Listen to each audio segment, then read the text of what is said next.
Everyone believed the billionaire's daughter was born crippled. But one maid's quiet observation would expose a truth buried for years.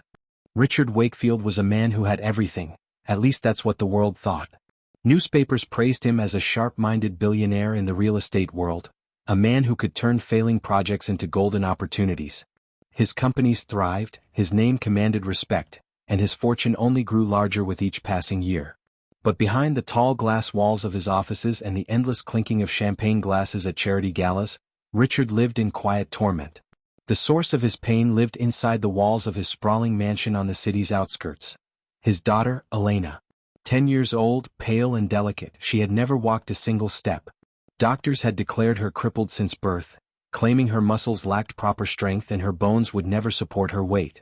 Richard had spent millions consulting specialists around the world, but all their answers were the same: there is no cure. The mansion itself reflected his loneliness. Expensive chandeliers hung over rooms no one entered. Long corridors echoed with silence. Richard often sat in his study, staring at family portraits, haunted by the memory of his late wife, and burdened by guilt that even his billions could not heal his only child. The mansion was always quiet, but Elena's silence was heavier than stone. Every morning the staff wheeled her into the sunroom, where wide glass windows stretched from floor to ceiling. From there she could see the world outside, the neighbors' children running freely, chasing kites or bouncing balls on the distant lawns. Elena would sit still, hands resting on her lap, her dark eyes fixed on the glass as if trapped behind it. She rarely spoke. Some days she wouldn't utter a single word.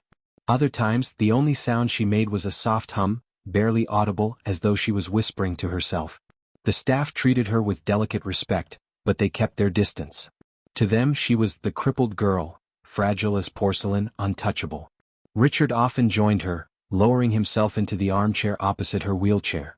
He would talk about the weather, about the business world, about her late mother, but Elena gave little response. Sometimes her lips curled faintly, almost like a smile, but it faded as quickly as it came. Richard's heart ached every time he saw her staring at the children outside. He wondered if she dreamed of running, laughing, and playing, dreams he believed she would never reach. The advertisement for a live-in maid had been printed in the local paper for weeks, yet Richard rejected every applicant. Some were too talkative, others too mechanical, and none seemed to understand the heavy silence that filled the mansion. Then poor Julia Bennett arrived. She was 27, modestly dressed, with quiet eyes that carried both grief and strength. Life had not been kind to her. She had recently buried her newborn daughter, a loss that left her world fractured. Yet instead of bitterness, she carried herself with a calm dignity, as though hardship had shaped her into something unbreakable. Richard opened the door himself that morning, surprised by her presence. Unlike others, Julia didn't rush into conversation. She stood respectfully, her gaze steady, and spoke only when asked. Her words were simple, her tone soft but certain. When Richard questioned why she wanted the job, she simply said, "I need a fresh start. And I'm not afraid of quiet." That answer lingered with him. She wasn't dazzled by wealth, nor intimidated by his reputation. She didn't even glance at the expensive chandeliers or Persian carpets. Instead, her attention fell on the silence itself, as though she already understood it. Richard, for the first time, considered saying yes. Julia began her duties quietly, moving from room to room with the grace of someone who understood how to live in another person's shadow. She polished the grand staircase, dusted the library shelves, and arranged the fresh flowers in the vases. Yet it wasn't the mansion's beauty that caught her attention, it was the little girl by the window. Elena was always there, her small frame curled in the wheelchair, her gaze fixed outward. Most of the staff avoided her, afraid of disturbing her fragile state. Julia, however, lingered. She didn't crowd Elena or speak unnecessarily. She simply worked nearby, folding linens, dusting shelves, humming softly under her breath. It was in these quiet moments that Julia noticed what others had missed. When she dropped a cloth by accident, Elena's toes twitched inside her slippers. Another time, the faint creak of a door made the girl flinch ever so slightly. Once, while sunlight streamed through the window, Julia thought she saw Elena's legs shift as though she wanted to move closer to the warmth. The signs were small, too small for anyone else to notice. But Julia had lost a child, and grief had sharpened her eyes. Where others saw weakness, she began to sense possibility. Days turned into weeks, and though Julia spoke little, her presence became part of Elena's world. Unlike the staff, who tiptoed around her, Julia treated the girl as more than a fragile ornament in a chair. She didn't rush, didn't pity, didn't smother, she simply noticed. One afternoon, while folding clothes near the sunroom, Julia began humming a lullaby. Elena's head tilted slightly, her lips moving as if she wanted to join. Julia stopped, and for a moment the silence returned. Then came a whisper, soft and cracked. "Sing." Julia's heart nearly stopped. It was the first word Elena had spoken to her. From that day on, Elena sought Julia's presence. Sometimes she stretched her hand toward her, letting her tiny fingers rest in Julia's palm. Other times she leaned her head slightly when Julia passed by, as though acknowledging her. Richard noticed the difference. What stunned him most wasn't Elena's small progress, it was Julia's calm patience. She wasn't moved by money or by the grandeur of the mansion. Her care was rooted in compassion, in seeing Elena as a child and not a burden. For the first time in years, Richard felt something unexpected: hope. And toward Julia, a deep respect began to take root. Julia's instincts sharpened with every passing day. She began to test Elena in gentle ways, never enough to frighten or overwhelm her. One morning, as she tidied the rug near the wheelchair, she rolled a small ball across the floor. Her eyes caught it immediately. Elena's head turned ever so slightly, her gaze following the ball as if longing to reach it. Julia's heart leapt, though she said nothing. Later that week, Julia pretended to stumble, brushing Elena's legs lightly in the process. To her astonishment, the girl's foot jerked in reflex. It was quick, almost hidden, but real. Julia's eyes filled with quiet determination. These were not the signs of a child completely crippled. Something inside Elena wanted to move, to live, to walk. Julia began keeping mental notes. A twitch here. A reflex there. Each day brought something subtle, something overlooked by others, too distracted or too resigned to see. She didn't confront Richard yet. Not without proof. He was a man who had clung to diagnoses like anchors, his hope long buried beneath grief. But Julia was different. She had nothing left to lose, and Elena's fragile spark had become her reason to keep fighting. The breakthrough came on a rainy evening. Thunder rolled outside, lightning painting streaks across the glass walls of the sunroom. Julia sat nearby, mending one of Elena's worn teddy bears. The girl clutched it tightly, eyes wide at the storm. Without thinking, Julia reached out and held her small hand. "You're safe," she whispered. For a moment, silence. Then, barely audible, Elena breathed one word: "Mommy." Julia froze. Her chest tightened, her eyes burned. That single word sliced through her, reopening the wound of her lost child. Yet, at the same time, it tethered her to Elena in a way she could not deny. Tears slid down Julia's cheeks as she whispered back, "I'm here." Elena did not pull away. Instead, she leaned her head against Julia's arm, her body trembling but her spirit reaching out for comfort. From that night forward, a new bond was forged. Elena no longer turned away when Julia entered. She sought her hand, her voice, her presence. And Julia, though broken in her own grief, found purpose in becoming the strength Elena never had. The girl who had known only silence had spoken, and chosen Julia as her anchor. Weeks later, while dusting shelves in Richard's private study, Julia discovered a wooden box tucked behind thick files. Inside were bottles of medication, each labeled with Elena's name. The liquid inside shimmered faintly, its labels marked with unrecognizable medical terms. Curiosity gnawed at her. When no one was watching, she pulled out her phone and searched the names. What she found chilled her to the bone: neurological suppressants. Long-term use could weaken muscles, dull reflexes, and in some cases, create the illusion of permanent immobility. Julia's hands shook. Was this why Elena never walked? Had she been drugged into fragility all her life? She thought back to the twitching toes, the reflexes, the subtle strength that peeked through when no one was watching. Her stomach turned as she placed the bottles back exactly where she found them. The evidence was damning yet terrifying. Was Richard aware of this? Or was he, too, a victim of misplaced trust in doctors? That night, Julia lay awake, staring at the ceiling. She had stumbled onto something dark, something that could change everything. For Elena, it wasn't just about survival anymore. It was about truth. And Julia knew she was the only one willing to uncover it. The next morning, Julia approached Richard cautiously. In the quiet of the library, she told him what she suspected: that Elena might not be crippled by nature, but by something else. Richard's face hardened instantly. "Don't give me false hope," he snapped, his voice sharp, almost breaking. "I've lived with doctors, reports, and failures for 10 years. You think you've seen something the world's best specialists missed." Julia's lips trembled, but her resolve held. "I don't think. I know." She reacts, Richard. Her body responds.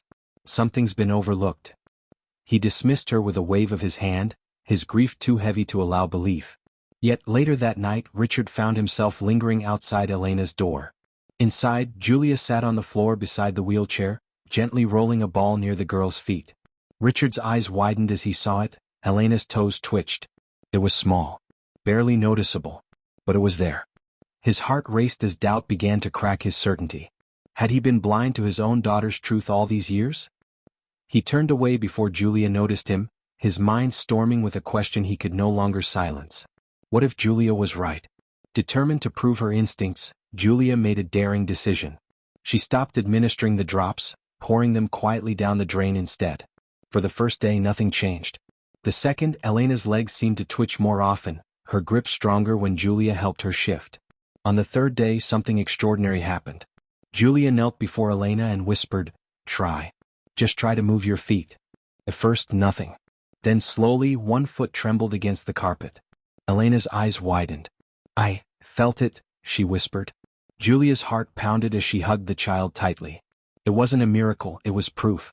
Proof that beneath the years of medication, there was strength waiting to return. But her secret didn't last.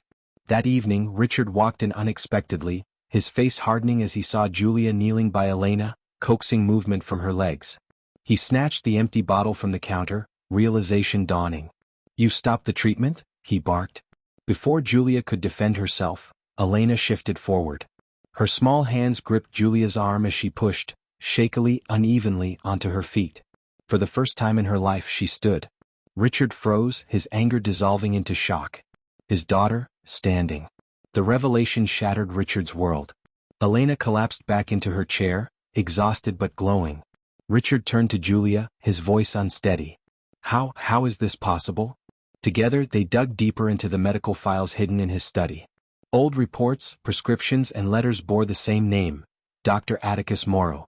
He had treated Elena since birth, insisting her bones and muscles would never allow her to walk. But Julia's research uncovered a horrifying truth. Dr. Morrow had ties to pharmaceutical companies, his prescriptions linked to experimental drugs not yet approved for children. The compounds in Elena's medication weren't designed to heal, they were designed to suppress. Richard's face paled as realization hit. All these years, I trusted him. I let him take her childhood away. Julia placed a steady hand on his arm. "You didn't know. But now we do. And we can fight back." The weight of betrayal crushed him. His billions, his influence, all worthless when it came to protecting the one person he loved most. But for the first time in years he wasn't alone. Julia's strength gave him courage.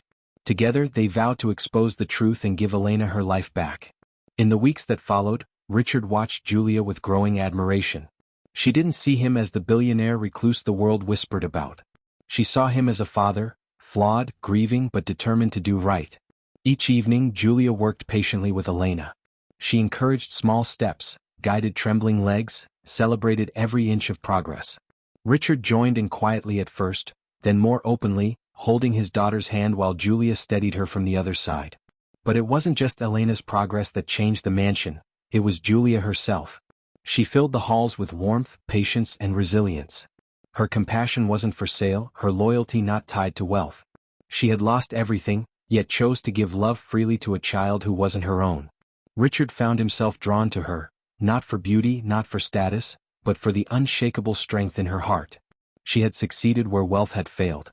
She had given him something money could never buy, hope. Julia, in turn, saw beyond the billionaire. In his tired eyes, she saw a man who carried guilt like a chain, yet loved his daughter with a fierceness few could understand. Respect blossomed into trust. Trust began to grow into something deeper. Elena's steps grew steadier with each passing day. At first, she clung tightly to Julia and Richard, wobbling uncertainly. Then, slowly she managed 2 steps on her own. Then 3. The sound of her laughter echoed through the halls for the first time in years. But the outside world noticed. Soon after Richard stopped Elena's medication, anonymous emails began arriving. Articles appeared online accusing Richard of ignoring medical advice. Julia received threatening messages, "Stop this. You don't know what you're getting into." It was clear, someone wanted the truth buried. Yet inside the mansion, hope burned brighter than fear. Julia taped Elena's first drawing, a wobbly figure standing tall, to the kitchen wall. Richard stood beside her, pride and quiet tears in his eyes. The threats might have been real, but so was Elena's progress. And no force in the world could make them turn back now. Richard and Julia gathered the evidence: medical reports, prescriptions, and testimonies. They contacted investigators, handing over proof of Dr. Morrow's malpractice. The case gained traction quickly. News outlets reported, Billionaire's daughter kept crippled by illegal drug trials. Public outrage exploded. Other families came forward, revealing similar patterns of suppression in their children's treatments. The weight of evidence grew too heavy to ignore. Dr. Morrow was arrested, his empire of lies crumbling. Through it all, Julia remained at Elena's side, guiding her daily exercises. Richard watched proudly as his daughter took longer walks each day. The mansion, once silent, now rang with footsteps, laughter, and new life. And as justice closed in outside, something softer bloomed inside. Richard and Julia, once bound only by grief, now shared a bond built on truth, resilience, and love rooted in character, not wealth.